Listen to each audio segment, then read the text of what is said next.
Another very important branch is, which is basically supplying the spinal cord and the vertebral column, is the posterior spinal arteries. So getting into the details of this particular posterior spinal arteries, and they're basically two in number that you have to remember, as compared to the anterior spinal artery, which is a single artery which is running in the anterior median fissure, supplying the anterior areas.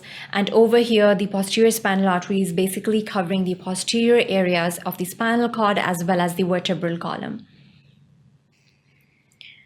So this is the basilar artery, as we've already discussed, and it basically twines around, and this vertebralis artery is again going to give off the anterior spinal artery, and then there are two posterior spinal arteries. As this spinalis artery, it basically goes around the spinal cord and runs posteriorly. So these are the two posterior spinal arteries. As you can emphasize on this particular fact, they're going laterally rather than medially.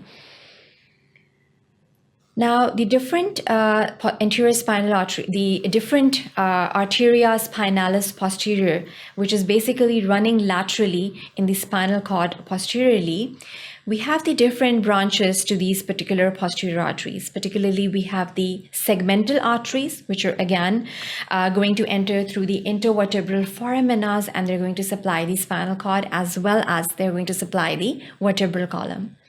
Moving on, we have the radicular arteries. Now, these posterior spinal arteries, they're going to anastomose with the arteria radicularis posterior as well as anterior. They are basically following the nerve root ganglions, and they're going to basically make sure the the blood circulation is well developed, and the anastomosis basically is present with the posterior cervical arteries. So this is the arteria radicularis posterior, and then we have the arteria radicularis anterior, which can also be termed as a ventral and a dorsal, ventral as well as the dorsal branches over here.